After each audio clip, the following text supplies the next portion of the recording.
Members of the LA Times walked out after learning there would be staff cuts and salary reductions because the paper is losing money.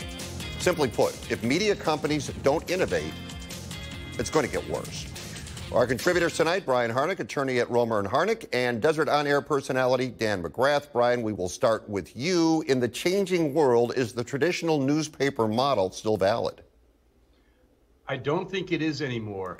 People get their news from so many different sources.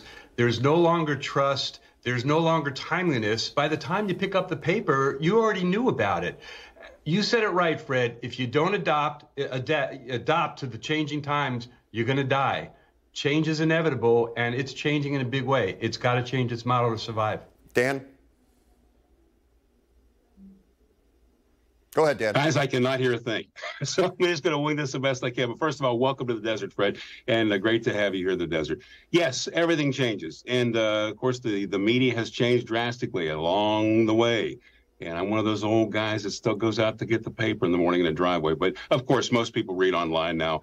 Our whole life is based on our telephone. That's what we do on everything, and that's how we know what's going on. But, yeah, you have to change with the times and everything, and that's just what it is. So, yeah, things do need to change, and we'll see what happens. All right, so since Dan's having some trouble hearing, Brian, I'm going to ask you this. Is the traditional TV news model still valid?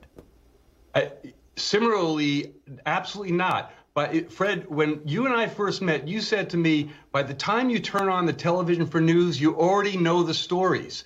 We learn it from so many different ways. So yes, it's got to change. And the problem is people are watching what they believe already. They don't want to hear the objective truth. They want confirmation.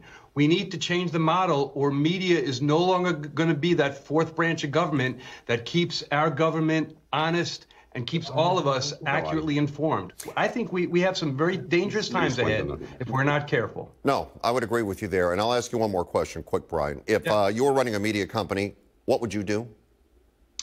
I would have Sergeant Joe Friday introduce my new show called Just the Facts, Ma'am. And I would present something that is completely honest, unimpeachable truth that people can rely on.